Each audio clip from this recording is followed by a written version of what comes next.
Welcome to invention classes. आप सभी का पुनः हार्दिक अभिनंदन। आज हमारी पंचम क्लास है। प्रथम क्लासों में हम पिछले वाली जो क्लास हुई थी हमारी, उस क्लास में हमने सांख्यिकी के अर्थ के बारे में, इसकी अर्थ के बारे में और इसकी विशेषताओं के बारे में अध्ययन किया था। आज जो हमारी आगे जो क्लास स्टार्ट होगी वह है जो अंतिम सर्वश्रेष्ठ परिभाषा हॉरेस सेक्रेस्ट के अनुसार बताई गई थी, उस परिभाषा के आगे वाला चरण है। हॉरेस सेक्रेस्ट ने अपनी परिभाषाओं में क्या बात कही, कौन कौन से तथ्य प्रस्तुत किए, उन तथ्यों के बारे में बताया गया है कि विशेषताएं बताई गई है कि समक होते क्या है, समक किसे कहा जाएगा, डाटा होता क्या है, ये सांख्यिकी क्या है। उन्होंने हेडिंग डाल दी थी एक बार, हॉरेस सेक्रेस्ट की परिभाषा की विशेषताएं। हॉरेस सेक्रेस्ट ने परिभाषा दी थी, उनकी विशेषताएं चल रही है। प्रमुख विद्वान कौन से? हॉरेस सेक्रेस्ट। हॉरेस सेक्रेस्ट जो प्रमुख विद्वान रहे हैं की परिभाषा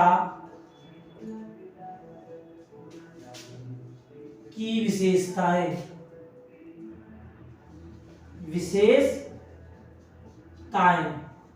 हॉरेस सेक्रेस्ट ने जो अपनी परिभाषा बताई गई थी, हॉरेस सेक्रेस्ट की परिभाषा की विशेषताएं। हॉरेस सेक्रेस्ट ने अपनी परिभाषा में जो बताया था, उन्होंने बताया क्या, जो सांख्यिकी होती है, सांख्यिकी उसे कहा जाएगा जिसके अंतर्गत संख्यात्मक माप होंगे जो किसी पूर्व उद्देश्य के लिए बनाए गए होंगे या पूर्व निर्धारित उद्देश्यों के अनुसार एकत्र किए गए होंगे, जिन्हें हम संख्या में मापन कर सकते हैं, जिनका उसे क्या कहा जाएगा, उसे सांख्यिकी कहा जाएगा। अब जो सांख्यिकी होगी, उस सांख्यिकी में कौन कौन से तथ्य विद्यमान होंगे, उसमें क्या विशेषता पाई जाएगी, उन्होंने अपनी परिभाषा के माध्यम से बताया। हॉरेस सेक्रेस्ट की परिभाषा की विशेषता प्रमुख रूप से इन्होंने 8 परिभाषाएं बताई थी कि समंक किसे कहा जाएगा, सांख्यिकी में जो समंक प्रस्तुत होते हैं, जो डाटा आता है, वह डाटा किसे कहा जाएगा, वो होते क्या है। हेडिंग डाल लीजिए, हॉरेस सेक्रेस्ट की परिभाषा की विशेषताएं। इन्होंने अपनी परिभाषाओं में क्या विशेषता बताई, क्या तथ्य बताया, उनके बारे में है। ऐसे इन्होंने बताया था कि जो समंक जो होते हैं वे संख्यात्मक रूप में होने चाहिए, पूर्व निर्धारित उद्देश्यों के अनुसार होने चाहिए, गुणात्मक रूप में नहीं होने चाहिए, या ऐसे कह सकते हैं हम जो समंक जो होते हैं वे पर्याप्त सीमा के अंतर्गत होने चाहिए, उनकी सीमा निश्चित होनी चाहिए। तो उसकी परिभाषा विशेषताएं बताई गई है। पहली जो विशेषता है वह विशेषता हमारी है समंक तथ्यों के समूह होते हैं। नंबर 1 डाल लीजिए विशेषता, समंक तथ्यों के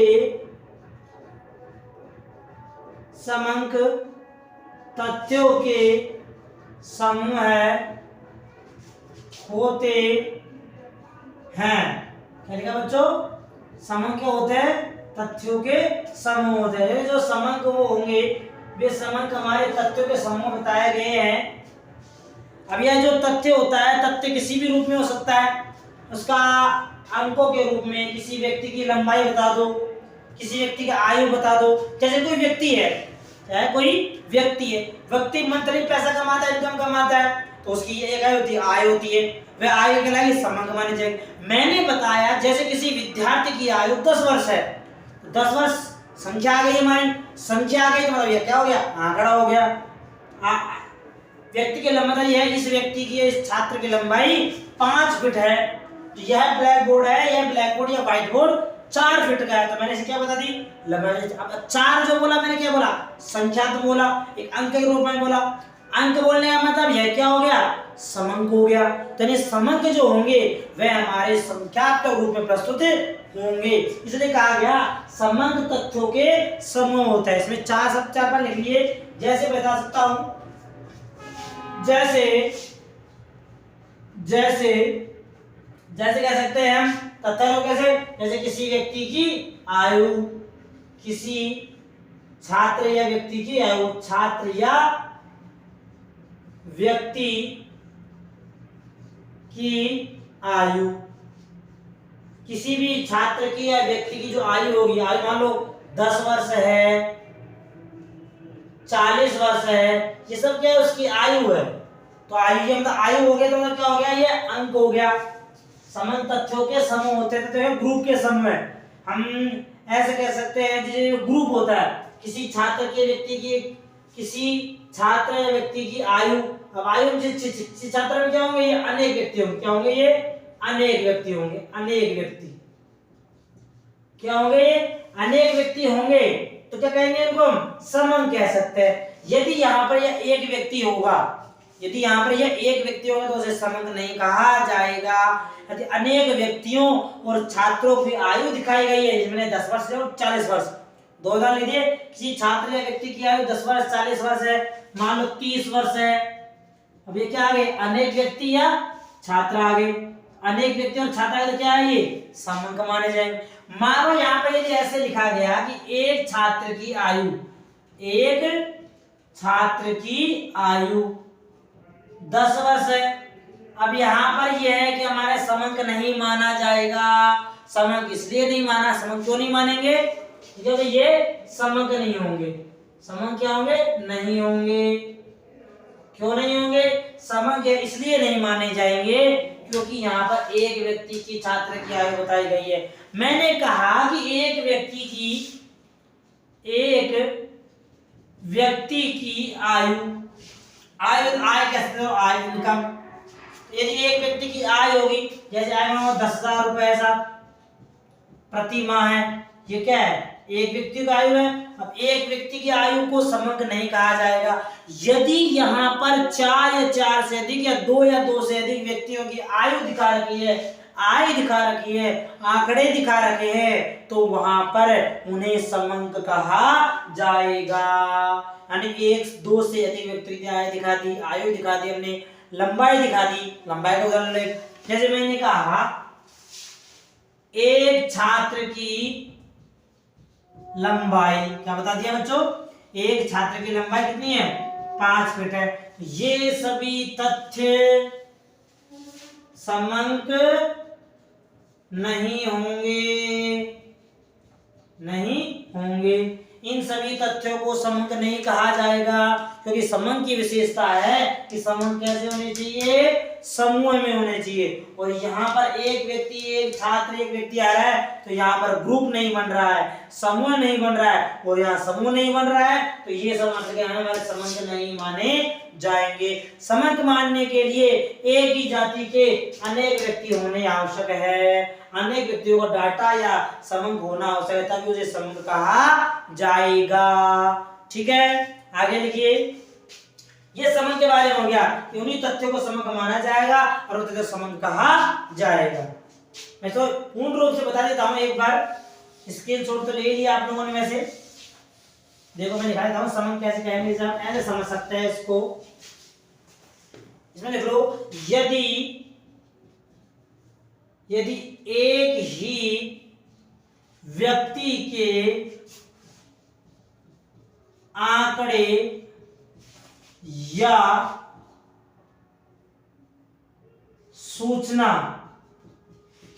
दे रखी है तो उसे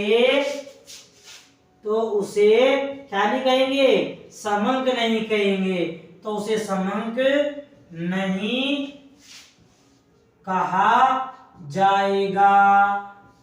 यानी एक ही व्यक्ति के बारे में बताया तो समंक नहीं कहा जाएगा, और अनेक व्यक्तियों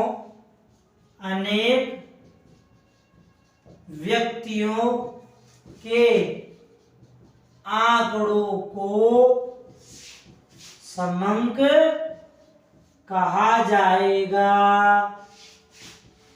ये लिख लेना बच्चों इसको। ये दोनों तथ्य हो गए हमारे। पहला तथ्य तो क्या बता दिया कि यदि एक ही व्यक्ति के आंकड़े या सूचना दे रखी है हमको, तो उसे समंक नहीं माना जाएगा। क्योंकि समंक की विशेषता क्या कहती है कि समंक कैसे होने चाहिए, समूह में होने चाहिए, ग्रुप में होने चाहिए, 2 या 2 से अधिक होने चाहिए, तभी उसे समंक कहा जाएगा, नहीं तो समंक नहीं कहा जाएगा। इसलिए अनेक व्यक्तियों के आंकड़ों को ही क्या माना जाएगा, समंक माना जाएगा। पहली विशेषता किसकी थी, हॉरेस सैकराइट की थी। विशेषता नंबर 2 देखिए, दूसरी विशेषता है समंक संख्या के रूप में व्यक्त होते हैं। दूसरी विशेषता क्या बताई कि जो समंक होते हैं समंक संख्या के रूप में, किसके रूप में बच्चों? संख्या, समंक संख्या के रूप में व्यक्त होते हैं। व्यक्त का मतलब होता है प्रस्तुत करना। समंक संख्या के रूप में व्यक्त होते हैं। दूसरी विशेषता ये हो गई, साहब जो समंक जो हमारे होंगे, क्या जो समंक हमारे होंगे वह किसके रूप में होंगे? संख्या के रूप में। समंक जो होते हैं वह संख्या नहीं, उसका अंक होना चाहिए। 10, 20, 30, 40, 500, 800, 1000, 10,000, 20,000, 40,000, 70,000, लाख रुपए, 20,000 रुपए, 1 feet, 2 feet, 5 feet, 4 feet, 3 inch, 2 inch, 8 inch, ये क्या समझ है? संख्या आ गई यहाँ पर। तो इस तरह समंक क्या होने चाहिए? संख्याओं में प्रस्तुत होने चाहिए, इनका मापन होना चाहिए। कहने का तात्पर्य जो समंक हो गए संख्यात्मक रूप में, संख्या के रूप में कह दो, या इसे कैसे लिख लो, मैं दिखा देता हूं इसमें कि समंक संख्यात्मक रूप में, संख्यात्मक रूप में होने चाहिए। अब संख्यात्मक रूप में कैसे, उसका उदाहरण देख लो, अच्छी तरह समझ आएगा। जैसे उदाहरण दे दिया, जैसे मैंने साहब कहा किसी छात्र की आयु 5 वर्ष। मैंने कहा कि किसी छात्र की आयु कितनी वर्ष है? 5 वर्ष। तो 5 क्या आ गया? संख्या आ गई। 5 क्या आ गया बच्चों? ये संख्या आ गई। तो 5 संख्या आ गई तो क्या हो गया ये हमारा समंक। पहले विषयता में बताया समंक कैसे होने चाहिए? समूह में। दूसरे विषय समंक कैसे होने चाहिए? समूह तो हो लेकिन उन समूहों का आंकड़ा भी होना चाहिए, वे अंकों में प्रदर्शित होने चाहिए, तभी उन्हें समंक माना जाएगा। किसी छात्र की आयु 5 वर्ष है तो उसे क्या माना जाएगा? समंक। लेकिन इसमें एक नोट है। नोट क्या है? नोट ये है कि यदि हमारा नोट क्या है बच्चों? नोट है हमारा, यदि जो समंक जो होंगे हमारे NOTE, नोट, नोट क्या है? नोट लिख लेना।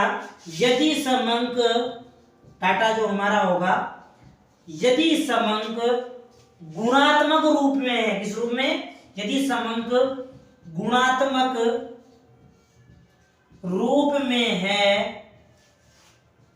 तो उसे समंक नहीं माना जाएगा। यानी गुणात्मक रूप में दिया गया है, नहीं माना जाएगा। यदि गुणात्मक रूप में दिया गया है तो उसे समंक नहीं कहा जाएगा। अब गुणात्मक रूप कैसे, वो भी देख लो।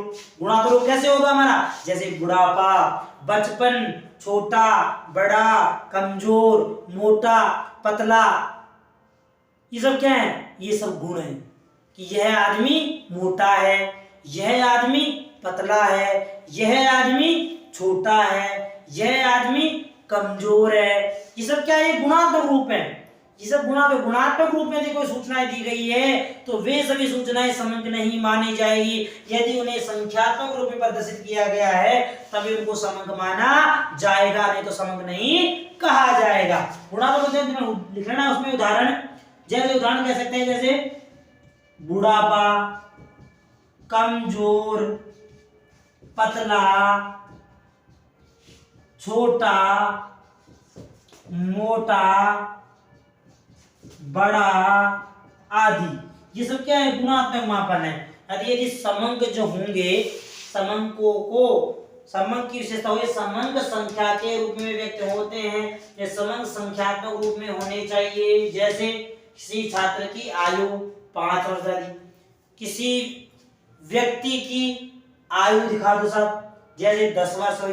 कोई व्यक्ति की आय दिखा सब 8,000 प्रति माह कमाता है, तो सब 8,000 क्या आ गया? 8,000 हमारी संख्या आ गई। तो संख्या आ गई तो क्या हो गया? वो समंक हो गया। क्या मान लिया गया? समंक हो गया।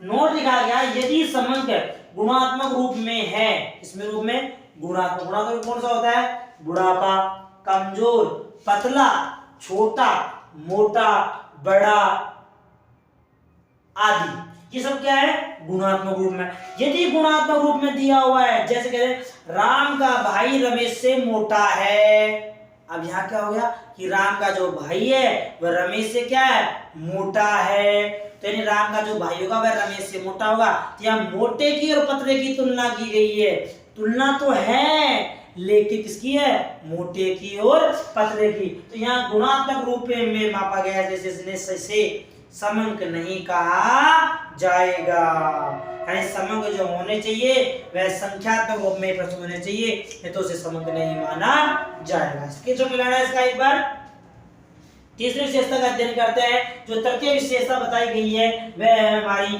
समंक अनेक कारणों से पर्याप्त सीमा तक क्या होते हैं, प्रभावित होते हैं। लिया इसका स्क्रीनशॉट ले लिया, ठीक है। थर्ड नंबर डाल लीजिए,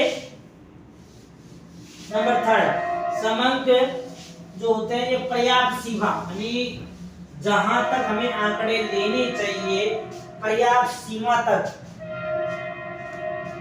ये सबक अनेक कारणों से पर्याप्त सीमा तक प्रभावित होते हैं। नंबर थर्ड, समंक अनेक कारणों से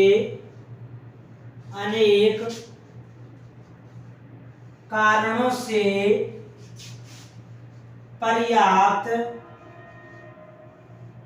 सीमा तक प्रभावित, इफेक्टिव, प्रभावित का मतलब क्या हो गया, इफेक्टिव, प्रभावित होते हैं।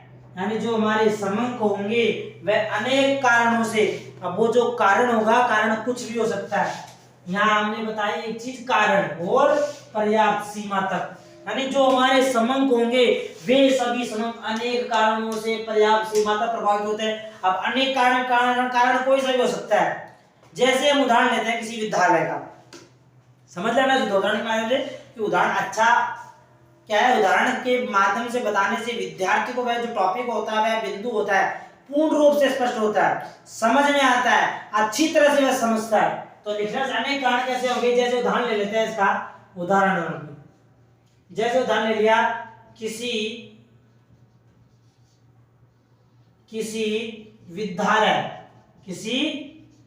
विद्यालय का परिणाम जो होगा, क्या जो किसी विद्यालय का जो परिणाम होगा वह परिणाम अनेक कारणों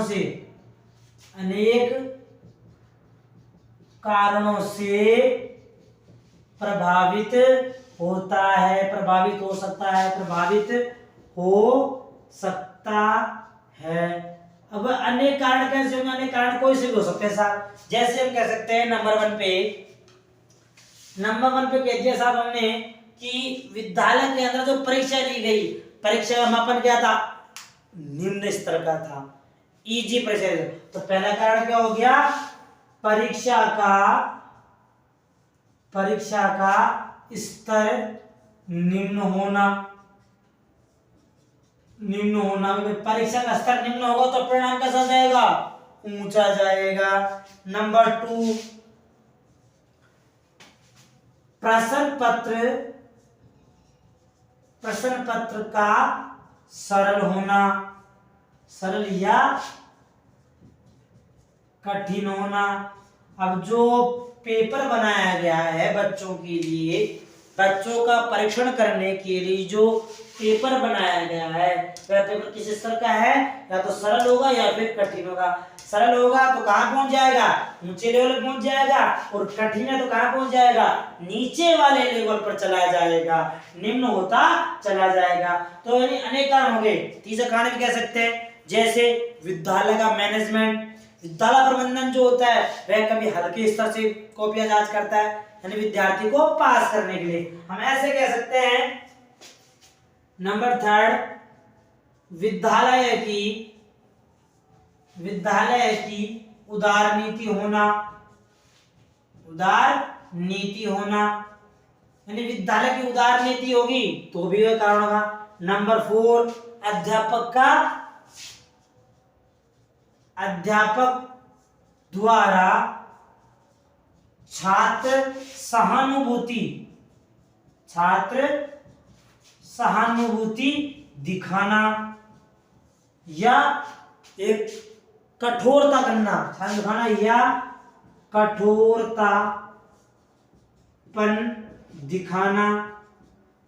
ये हो गया साहब कि पुनः रिपीट कर रहा हूं एक बार कि जो समंक जो होते हैं अनेक कारणों से पर्याप्त सीमा तक प्रभावित होते हैं। अनेक कारण जो होंगे वो कोई से हो सकते हैं। कारण नंबर 1 यहाँ कहा है किसी उदाहरण लिया, जैसे किसी विद्यालय है, विद्यालय का जो परिणाम होता है अनेक कारण से प्रभावित होता है। अब प्रभावित किसी भी रूप में हो सकता है, तो अनेक कारण है। जैसे नंबर 1 परीक्षा का स्तर कैसे होना, निम्न होना या जटिल होना। ऐसे कैसे तो निम्न होना या जटिल होना, यानी परीक्षा का जो स्तर होगा वह या तो निम्न होगा या फिर जटिल होगा। निम्न होगा तो परिणाम ऊंचा चला जाएगा और स्तर यदि कठिन होगा तो परिणाम निम्न हो रहा नीचे चला जाएगा। दूसरा कारण बताया गया कि प्रश्न पत्र जो होते हैं, प्रश्न पत्र का सरल या कठिन होना।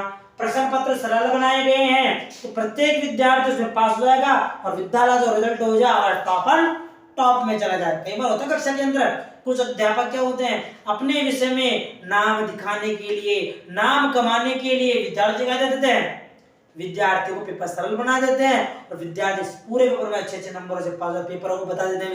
ये सहानुभूति में क्या होता है, अध्यापक विद्यार्थियों को प्रोत्साहन करने के लिए उसे अपने पेपर में बनाए गए प्रश्नों को विद्यार्थियों को बता देता है कि ये प्रश्न आएंगे भैया, 10 प्रश्न है, 10 में से 5% दूंगा। ये सहानुभूति दिखाई गई अध्यापक के द्वारा। तो यहाँ पर सहानुभूति द्वारा दिखाना या कठोरता, जैसे गणित के अध्यापक द्वारा कि पूरी किताब में से कहीं से भी कोई सा टॉपिक दे सकता हूँ, अच्छी तरह से पढ़ के आना, नंबर कम आ गए तो घर पे शिकायत कर दूंगा। कठोरता पर, तो कठोरतापन से विद्यार्थी का जो परिणाम होगा वह अच्छा भी हो सकता है और बुरा भी हो सकता है। ये समंक हो गए साहब। तो समंकों को अनेक कारण क्या होते हैं, प्रभावित करते हैं, इफेक्ट छोड़ते हैं, अपना प्रभाव छोड़ते हैं, तभी उन्हें समंक माना जाता है, उन्हें समंक कहा जाता है। ये तीसरी विशेषता नंबर 4 लिखिए। तो विशेषता क्या कहती है, समंक जो होंगे, समंक की गणना, सेकंड लिख लिया इसको, ठीक है, इसको लिखते रहना, मेरे साथ साथ लिख लिया करो। यदि कोई दिक्कत हो किसी को तो कमेंट के माध्यम से पूछ सकते हो आप, ताकि आपकी समस्याओं का समाधान किया जा सके। कोई तथ्यों के बारे में पता नहीं हो तो उसके बारे में। तो चतुर्थ विशेषता क्या है, समंक गणना या अनुमान द्वारा प्रस्तुत किए जाते हैं। किसके द्वारा बच्चों, गणना और अनुमान के द्वारा। तो चतुर्थ विशेषता है, चौथी विशेषता वह है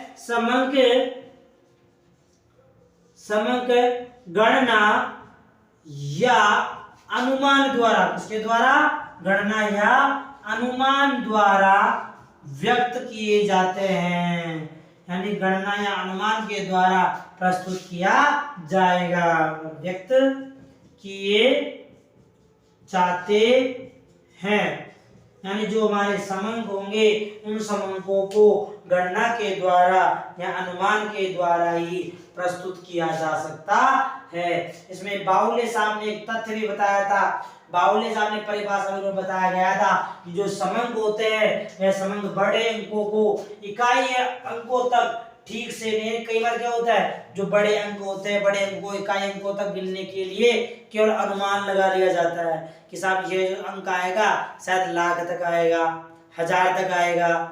जैसे मुझे किसी क्षेत्र क्या करनी है साहब, जनगणना करनी है, जैसे वहां के बीएलओ के द्वारा या अध्यापक अनुमान लगा दिया गया कि साहब फला क्षेत्र के अंतर्गत कि इतनी 4 लाख की आबादी है, 50,000 लोग रहते हैं, ये अनुमान दिखाया गया। तो अनुमान कैसे बताए गए, संख्यात्मक रूप में, इसलिए वो भी क्या माने जाएंगे, समंक माने जाएंगे। संख्या को हो गया अनुमान लगा के, चाहे अनुमान लगाया गया हो चाहे गिना गया हो। जैसे मैं कह सकता हूँ सर ये मार्कर है, मैंने अनुमान साहब गिन के बताया 1 2 कितने मार्कर हैं, 2 मार्कर है साहब, अनुमान लगा लिया। जब मैंने ऐसे साहब 3 कितने पेन है साहब, 3 पेन है साहब, ये जो मैंने गणना के लिए 1 2 और 3 अंक कर लिए, मैंने गिन लिए, ये तो गणना हो गई हमारी, यानी गणना। अनुमान लगाना कि साहब मैंने अनुमान लगाया साहब शायद अध्यापक की जेब में, अध्यापक के पॉकेट में लगभग 5-7 तो पेन रखे हुए होंगे। अब 5 7 फिर कह दिया उसने कि 5 7 मतलब पेन 5 भी हो सकते हैं, 4 भी हो सकते हैं और 7 भी हो सकते हैं और 6 भी हो सकते हैं। तो यहाँ अनुमान लगा दिया गया। यहाँ क्या कर दिया गया? अनुमान लगा दिया। अनुमान लगाने समंक जो होते हैं वह अनुमान के द्वारा या गणना के द्वारा भी व्यक्त किए जा सकते हैं। तो बावले की परिभाषा लिख लीजिए इसमें, प्रमुख अर्थशास्त्री बावले के अनुसार। देखिए बावले ने क्या बताया? बावले ने बताया कि बड़े अंकों को, यहां लिख लेते हैं बावले के अनुसार। बावले के अनुसार बावले ने क्या बताया, उसके तथ्यों को जान लेते हैं एक बार कि बावले साहब ने क्या कहा। हेडिंग डालो, बावले के अनुसार। बावले ने क्या परिभाषा बताई है समंकों के बारे में? बावले ने कहा जो समंक जो होते हैं, क्या होते हैं? समंक जो होते हैं वे बड़े अंकों को, समंक बड़े अंकों को, समंक बड़े अंकों को इकाई तक, किस तक बच्चों? इकाई तक। समंक बड़े अंकों को इकाई तक है। अभी क्वेश्चन करेंगे समझ में भी आ जाएगा कि समंक होते क्या है, डाटा होते क्या है, किस प्रकार से इनको प्रस्तुत किया जाता है, उन सभी तथ्यों के बारे में स्पष्ट रूप से समझा दिया जाएगा। तो ये समंक बड़े इकाई अंकों तक है, ठीक से नहीं गिने जाते हैं। समंक बड़े अंकों को इकाई तक या इकाई अंक तक कर लो इसको, इकाई तक नहीं, इकाई अंक तक, इकाई अंक तक ठीक से नहीं गिने जाते हैं। अंक तक ठीक से नहीं गिने जाते हैं। हम जो समंक होते हैं वो ठीक प्रकार से इकाई तक नहीं गिने जाते हैं। केवल उन समंकों का केवल केवल केवल अनुमान ही लगाया जाता है, उनका केवल अनुमान लगाया जाता है। यानी जो समंक हो गए वो समंक बड़े अंकों को इकाई अंक तक ठीक से नहीं गिने जाते हैं, इसलिए उनका केवल अनुमान ही लगाया जाता है। यानी बड़े अंकों तक गिनने में दुविधा होना, समस्या प्रकट होने के कारण उन अंकों को अनुमान के आधार पर प्रस्तुत कर दिया जाता है। ये चतुर्थ हो गई। पंचम चलिए समंक संग्रहण के अनुमान द्वारा व्यक्त हो गए। पंचम चलिए जो हमारे समंक होते हैं वे समंक पूर्ण शुद्धता के आधार पर प्रस्तुत, जो समंक प्रस्तुत किए गए हैं उनमें शुद्धता डेफिनेटली होनी चाहिए, सही आधार पर आंकड़े प्रस्तुत होने चाहिए। ऐसी कक्षा में 30 विद्यार्थी थे, 7-8 विद्यार्थी बैठे हुए, अनुमान गलत होगा।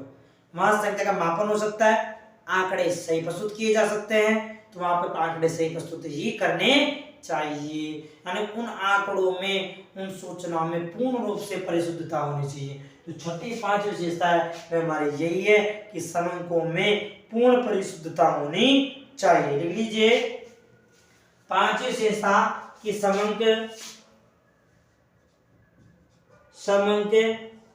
पूर्ण रूप से शुद्ध होने चाहिए, शुद्ध होने चाहिए।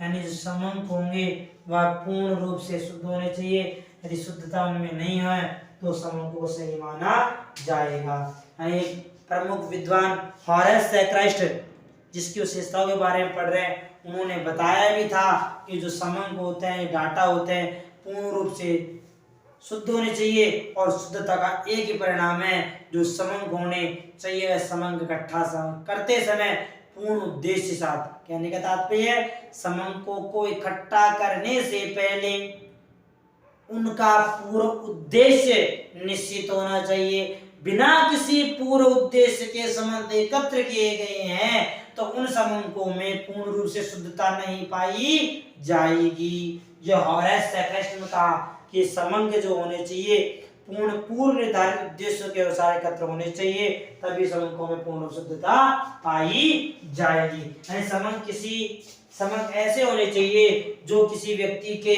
उद्देश्य क्या करते हो, पूर्ति करते हो।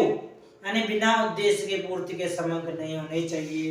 यदि उद्देश्य पूर्ति से समंक एकत्र किए गए हैं तो वे समंक कैसे होंगे, शुद्ध समंक माने जाएंगे। यथोचित परिशुद्धता क्या होगी वह इस बात पर निर्भर करता है। लिखा दूं क्या, तो लिख लीजिए सैक्राइस्ट के अनुसार, हॉरेस सैक्राइस्ट के अनुसार सर का कहा कि यथोचित परिशुद्धता क्या होगी, यथोचित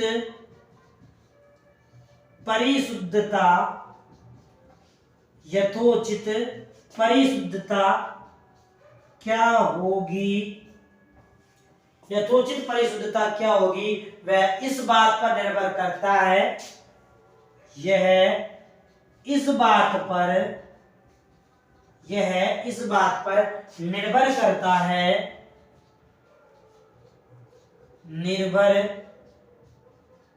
यह इस बात पर निर्भर करता है कि समंक किस उद्देश्य की पूर्ति करते हैं, करता है कि समंक किस उद्देश्य की पूर्ति करते हैं। यानी समंक किस उद्देश्य की पूर्ति करते हैं। होरेस सैक्राइस्ट ने बताई परिभाषा कि यथोचित परिशुद्धता क्या होगी वह इस बात पर निर्भर करती है कि समंक किस उद्देश्य की पूर्ति करते हैं। समंक किस उद्देश्य के लिए समंकों को एकत्र किया गया है। ये हो गई 5 विशेषताएं। स्क्रीनशॉट लेना इसका तो दिक्कत नहीं आएगी आपको, बार बार बीच में लिखता रहता हूं तो परेशानी हो ही जाती है। रिपीट कर रहा हूं, समंक अनेक कारणों से पर्याप्त से प्रभावित होते हैं। नंबर 3। नंबर 4, समंक गणना या अनुमान द्वारा व्यक्त किए जाते हैं, जैसे बाउल ने परिभाषा बताई थी। नंबर 5, समंक पूर्ण रूप से शुद्ध होने चाहिए। यानी शुद्ध होने का तात्पर्य है कि समंक किस उद्देश्य की पूर्ति करते हैं उससे संबंधित होने चाहिए। 5 विशेषता हो गई। 6ठी विशेषता लिखिए। 6ठी विशेषता है समंक होने चाहिए वह पूर्व निर्धारित उद्देश्य हेतु संग्रहित होने चाहिए। लिख लेना, इसको भी दिखा देता हूं मैं। समंक कैसे होने चाहिए, पूर्व निर्धारित उद्देश्य हेतु। नंबर 6 नंबर डालिए। 6 नंबर लिखिए, समंक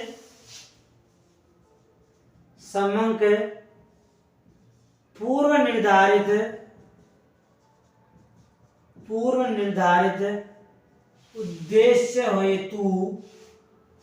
उद्देश्य हेतु संग्रहित, समंक पूर्व निर्धारित उद्देश्य हेतु संग्रहित किए जाने चाहिए। यानी समंकों का पूर्व निर्धारित उद्देश्य होना चाहिए। यदि समंक बिना किसी उद्देश्य के संग्रहित किए जा रहे हैं तो वे समंक नहीं माने जाएंगे, या आंकड़े शुद्ध नहीं होंगे, पूर्ण रूप से शुद्ध माने जाएंगे। तो कहने का तात्पर्य कुल मिला क्या हुआ कि समंक कैसे होना चाहिए, पूर्व निर्धारित होने चाहिए। पहले से उन समंकों का उद्देश्य निश्चित होना चाहिए, तभी उन्हें समंक कहा जाएगा, तो समंक नहीं माना जाएगा। ये 6ठी विशेषता हो गई। 7वीं विशेषता लिए। 7वीं क्या कहा कि समंकों का संग्रहण कैसा होना चाहिए, व्यवस्थित रूप से। लिख लो, समंकों का संग्रहण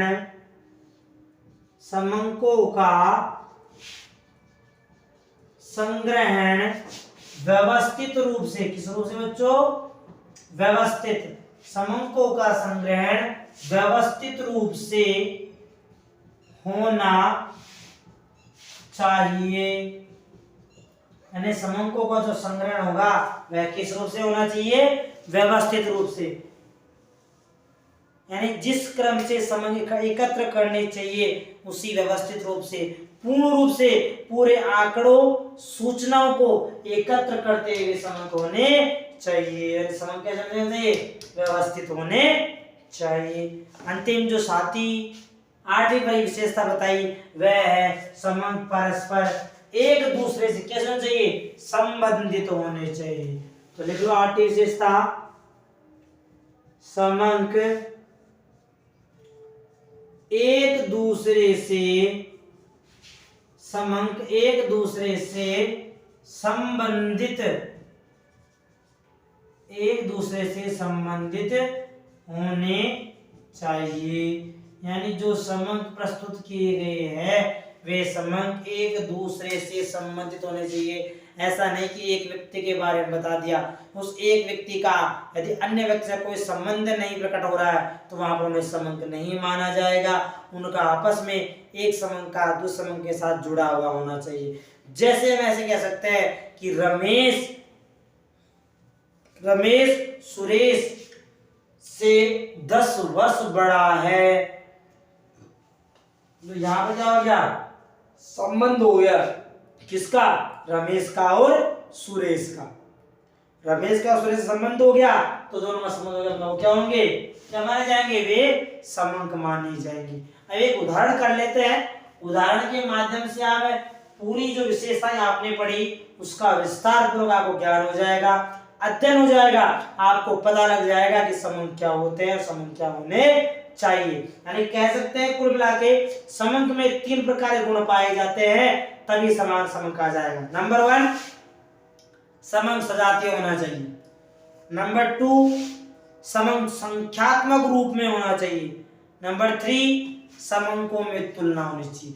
यदि किसी भी समंक में ये तीनों गुण पाए जाते हैं, सजातीयता, तुलनीयता, संख्यात्मक, यदि किसी समंक में किसी सूचना में ये तीनों गुण पाए जाते हैं तो उस सूचना को, उस डाटा को ही समंक कहा जाता है। दिमाग में फिट कर लेना इस चीज को कि समंक उसे कहा जाएगा जिसमें ये 3 प्रकार के गुण पाए जाएंगे, तुलनीयता, सजातीयता और संख्यात्मक। तीनों गुण उपस्थित हैं तो उसे समंक माना जाएगा, यदि तीनों गुण उपस्थित नहीं है तो उसे समंक नहीं कहा जाएगा। एक एग्जांपल ले लेते हैं, एग्जांपल के माध्यम से पूरा स्पष्ट हो जाएगा कि समंक किसे कहा जाएगा, समंक किसे नहीं कहा जाएगा। इसका स्क्रीनशॉट ले लेना है। अभी एग्जांपल करते हैं एक बढ़िया सा, पूरा स्वतंत्र हो जाएगा, पूरा खुल जाएगा आपका समंक किसे कहेंगे, समंक किसे नहीं कहा जाएगा। ठीक है, शाबाश। एग्जांपल मैं बोलता रहूंगा, आप एग्जाम्पल को मेरे साथ लिखते भी रहना। उस एग्जाम्पल के माध्यम से यदि आपसे भविष्य में कोई पूछे भी समंक होते क्या है, डाटा होते क्या है, चाहे 11th का बच्चा, चाहे 12th का बच्चा, चाहे बीकॉम का बच्चा, चाहे बीकॉम बीए का बच्चा, चाहे एएसओ के विद्यार्थी, चाहे कंप्यूटर संगणक के विद्यार्थी, चाहे बीएड में पढ़ने वाले अधिगम की सब्जेक्ट वाले विद्यार्थी, यदि उनसे कोई पूछे समंक क्या होते हैं तो आप कह देना यदि किसी भी सूचना के अंतर्गत 3 प्रकार के गुण पाए जाते हैं। कौन कौन से गुण बच्चों, पहला गुण हो गया संख्यात्मक गुण। दूसरा गुण तुल्यता, तुलनीयता का गुण है, यदि इसमें तुलनीयता का गुण पाया गया है, किसका, तुलनीयता गुण। और नंबर 3 संख्यात्मक, तुलनीयता और सजातीयता। सजातीयता यानी एक ही जाति के यदि किसी भी समंकों में, सूचनाओं में ये तीनों गुण पाए जाते हैं तो उसे समंक या डाटा या आंकड़े कहा जाता है। नोटिस कर लेना इस चीज को। अभी एग्जांपल करते हैं, आपको पूरा स्वतंत्र समझा जाएगा कि समंक हम किसे कहेंगे और समंक किसे नहीं कहा जाएगा, किन तथ्यों को समंक माना जाएगा और किन तथ्यों को समंक नहीं कहा जाएगा। एग्जाम्पल लेते हैं, आपकी बुक में दे भी रखा है।